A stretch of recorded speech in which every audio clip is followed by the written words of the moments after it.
Thank you all for being here. This morning, our state is in shock, and I want to take this moment to speak directly to the people of our state. To our first responders, I'm in awe of you. I'm in awe of your courage. I'm in awe of your strength. I'm in awe of everything you do for each and every one of us. You saw a crisis, and you said, what can I do to help? And our response teams are doing everything in our power to rescue and recover the victims of this collapse, literally as we speak. People who, as we speak, are out there are divers, are air assets, people who right now are working to save lives and are doing it because the state asked. And we will update the public as the work continues. To our partners inside and outside of government, I know this has been a long night. We started coordinating immediately after the Key Bridge collapsed. We've been standing together every step of the way, from our county leadership, to our city leadership, to our state leadership, to our federal leadership. And I'm grateful to call each and every one of you not just colleagues, but I'm grateful to call you friends. And to the people of Baltimore, and each and every one of the 6.3 million Marylanders who call our state home. I recognize that many of us are hurting right now. I recognize that many of us are scared right now. And so I want to be very clear about where everything stands. We are still investigating what happened, but we are quickly gathering details. The preliminary investigation points to an accident. We haven't seen any credible evidence of a terrorist attack. Our administration is working closely with leaders from all levels of government and society to respond to this crisis, and not but just by addressing the immediate aftermath, but also by building a state that is more resilient and a state that's more safe. That is our pledge, and that's our commitment, and we're going to keep that commitment. And lastly, to the victims of this tragedy and their loved ones, all of our hearts are broken. We feel your loss. We're thinking of you, and we will always be thinking of you. We pray for the construction workers who are on the Key Bridge, and we pray for everyone who has been touched by this tragedy, and their families, and all of their loved ones. But Maryland, we will get through this, because that is the Maryland spirit, and that's what Maryland is made of. We are Maryland tough, and we are Baltimore strong. So in the face of heartbreak, we come together. We embrace one another, and we come back stronger. That's what we've always done. That's what we'll continue to do. And that's what we're going to get done together. And we're going to pray for Baltimore. And I'd like to turn this over to Senator Van Hollen, who's done a remarkable job in our fellow delegation in providing support. So thank you, Senator. Thank you, Governor. As the Governor said, we come together. We come together in Baltimore. We come together in Maryland. First of all, our hearts go out to all those who are on the bridge and their loved ones. We pray for them. Our gratitude goes out to the first responders who, as we speak, are out there continuing to conduct search and rescue operations. I want to thank the governor, the mayor, county executive, all the people gathered here as part of Team Baltimore and Team Maryland. And the federal government is with them as a partner. The Coast Guard, as we speak, is also part of this mission. Coast Guard cutters, Coast Guard aviation assets. I spoke twice today with Secretary of Transportation Pete Buttigieg. Pete Buttigieg has pledged that they will do everything they can to very quickly release emergency response funds for this important project. The National Highway Transportation Administrator is on his way to Baltimore if he's not here already. They will be releasing those early funds once all the parties are fully engaged. Second, The National Transportation Safety Board, I talked to the chair this morning. She and her team will be conducting an investigation of what happened. And finally, the Army Corps of Engineers, naval assets for looking below the surface and clearing. All of this is going to be part of the effort. The governor is leading Team Maryland. The mayor and the county executive, of course, Team Baltimore. But I'm just here to say, together with Ben Cardin, Senator Cardin, and Congressman Fume and others, the federal government is your partner in this effort.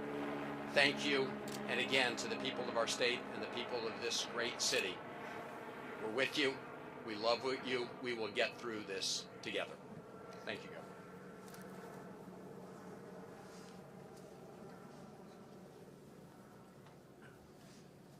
Good morning again. Paul Wiedefeld, Secretary of Transportation. Just a few updates since our meeting this morning. The crew that was out there working was basically repairing potholes. Just so you understand, that had nothing to do with a structural issue at all in the facility. At this time, one person has been rescued, and so far, and our efforts continue in terms of that. Engineers are on site right now, determining both some of the structural issues, obviously some of the debris field, and we'll start to work that, but we'll work hand in hand with the NTSB before we take any further action in that area. With that, I did want to introduce the FBI for a few comments as well. Hello, my name is Bill Del Bagno. I'm the special agent in charge of the Baltimore field office. First and foremost, I want to say that our hearts go out to everyone that is impacted by this tragedy, especially the victims and their families. On behalf of the FBI, I would like to say that we are with you, we're with Baltimore, and we're with the partners every step of the way. The FBI, when very first looking at and assessing this matter from an investigative standpoint, I want to be clear that there is no specific or credible information to suggest that there are ties to terrorism in this incident. The FBI has been part of this response from the beginning. We came within 1 hour to the command post and quickly lashed up with our very strong partners all along the way.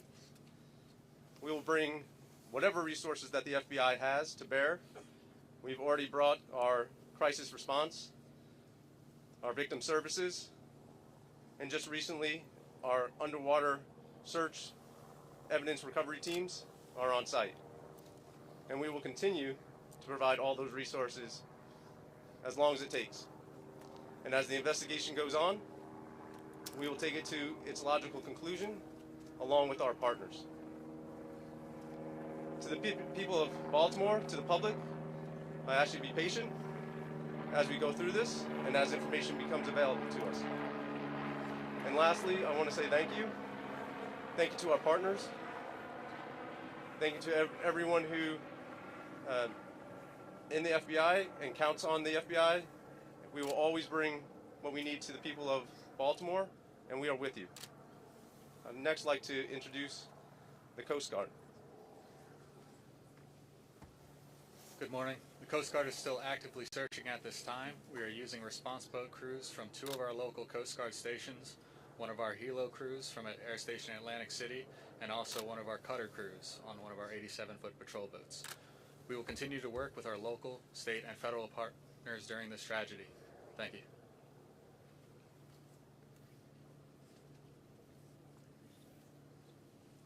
We'll take some questions. We're going to start from this side. As far as you are aware, was the collapse of that bridge inevitable as that ship hit that part of the bridge? No, we're still in the process of investigating exactly what happened. So we don't have any further details about whether or not it was inevitable or not. No structural issue with the bridge? No, there was. In fact, the bridge was actually fully up to code, so we have no further information about what happened during that time. And the idea of how many victims we're looking for? Now stopped completely, and you have any estimate very early on as to how long it will be before shipping can resume to the Port of Baltimore? Yeah, we don't have any estimates. timeline because right now our exclusive focus is on saving lives. Our exclusive focus is on search and rescue. Everyone else is on the victims. Any amount of victims that we're looking for right now. For the number, because we'd heard, I know Mr. Wiedefeld said one had been rescued, but earlier from Baltimore we heard that 2 had been rescued. Can you tell us the total numbers we're talking about that may be, that you're searching for, and how many have been rescued? Well, There are 8 individuals. 6 are being searched for right now. 1 is was taken to the hospital, and 1 is not in the hospital that we're speaking to. So 6 unaccounted for. Yes. And does that involve individuals that may have been in vehicles that were underwater? Do we know? We believe it's a construction crew only. Okay, so we don't think there's anyone in vehicles in the water. No, we do not believe so. Okay, we'll take questions right here. Take this question here. Governor, 2 questions. How quickly did you find out about what happened here, and what was your reaction when you heard the scale of what just occurred at that bridge earlier today? well, I mean, I think it was probably within minutes of everything, less than an hour, when I know that my phone first rang, and first from the mayor of Baltimore and also from our chief of staff, and it was. We know the Key Bridge. I've ridden over the Key Bridge countless times. So many of us know the Key Bridge because it is our normal commute. This is a place that is a normal commute route for over 30,000 Marylanders every single day. And so to hear the words that the Key Bridge has collapsed, it's shocking and heartbreaking. And immediately the first thought and the first ideas go back to what happened to the people, what was the impact on human life. But for every single one of us who are Marylanders, the words that the Key Bridge is gone, it still shakes us, because for 47 years, that's all we've known. And so this is not just unprecedented from what we're seeing and what we're looking at today. It's heartbreaking. Governor, can you confirm that the crew on the ship alerted authorities that it had lost propulsion and was in trouble?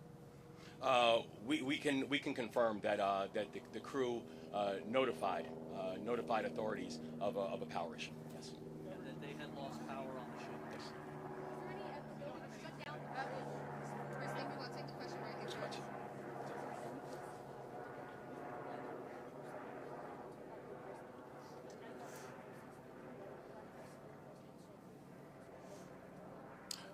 Total of 8. Excuse me. A total of 8. 1 rescued and in hospital. 1 not in hospital, but it is we communicated with that person, and then 6 that we are searching for. And all construction workers working on the pothole with all 8 of them? Yes, they were all related to the construction program. Yes. We heard that multiple vehicles went into the water. Any word on how many vehicles went into the water and the condition of those people that were in the vehicle? Not at this time. All right, we're going to shift over here. Was there any way to shut down the bridge? Was there enough time for that distress call to trigger something like that? Now, the thing that we know is that even as the boat was coming in, we had a ship that was coming in at 8 knots, so coming in at a very rapid speed.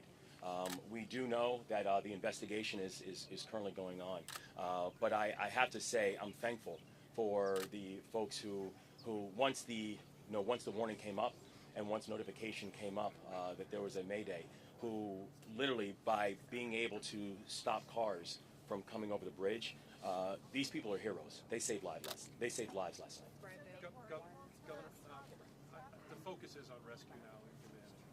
But looking forward, is there any vision for how long it could possibly take to move the wreckage, to rebuild, how it could possibly be done? Can you look into the future at all at this point? This is going to be a long-term build. It's going to be a build that's going to require every facet and every aspect of our society. It is something that I can tell you we are going to get this done. We are going to make sure that this is not just rebuilt, but that we are going to rebuild in a way that remembers the people who this tragedy has impacted, and also do it in a way that honors the community that it serves. But right now, I could not give you any form of estimate on timing or cost. Right now, my and all of our exclusive focus is we're just trying to save lives. Can the mayor talk on the state of emergency locally, please? Yes, thank you. Listen, we know the governor issued a state of emergency. Well, we at the local level felt the need to do that too, because there may be some things that we have to encumber with our fire department and other agencies that we'll be able to pull down support for as we all work together, again, as we're focused right now on saving lives and working through this unspeakable tragedy. In the interim, I know that there's obviously focuses on the rescue and the recovery, but this is such an important thoroughfare here in Baltimore for drivers, people trying to get around. How are they going to be able to manage while that is also going on? Yeah, so we've also already been in touch with people about alternative routes and ways people can navigate now that this tragedy has happened. And I don't know, Secretary, if you want to speak to that as well. Just to give you a sense of scale, roughly about 35,000 people, a day use that facility. About double that use the Harbor Tunnel, and double that again use the Fort McHenry Tunnel. So basically, we do have those two other options. We'll make sure that we have as much personnel out there to deal with any incidents, because as you know, that can cause the backups very quickly.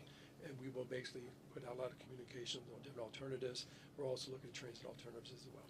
What role will the legislature play in this response? What role will the legislature play in this response? Are there any policies, any state funding that's going to be freed up in the coming weeks? Oh yeah, no. So we are in fact, we have our Senate President here. We have members of the legislature here. The legislature is going to have a role in all of this, as will our local elected officials, as will state officials, as will the federal government.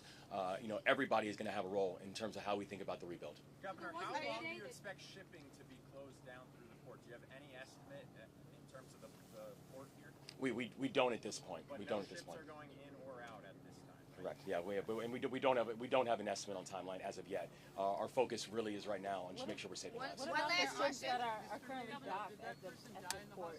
Are they able to get out at all, or no? I'm sorry, say it again. The ships the vessels that are currently docked at the port, are they able to get out or no? The one that's captured under the is that Still at port. Oh, yes, that one's still at port. Yes. We'll take one Governor, last one question. last question. Yes, ma'am. Was the ship being guided out by tugs, firstly? And secondly, did you just say that it issued a mayday in enough time that you were able to stop all traffic from entering both sides, so that the only casualties we expect are the workers on the bridge? Yes, ma'am. So the investigation is still going on, so we're going to have all the full details and also all the full details about the timeline and the TikTok that took place. But we're thankful that between the Mayday and the collapse that we had officials who were able to begin to stop the flow of traffic, so more cars were not up on the bridge. And I can. But there were some on the bridge, or not? Were there any during the collapse? Yeah, were there some on the bridge? There have been reports that have been sonar that have detected vehicles at the bottom of the water. So as well as the 8 people, there could still be people trapped inside or potentially have died in vehicles. Is that correct? I think, the investigation is still going on to find out exactly how many people and what was the situation. But the thing that we do know is that many of the vehicles were stopped before they got onto the bridge, which saved lives in a very, very heroic way. Thank you all very much. Thank you so much. We'll have another update later. Thank you. This is a huge detail. We don't know how many vehicles. David, any thought on time? Thank you all. That's a Chris speaking. Hey, Chuck.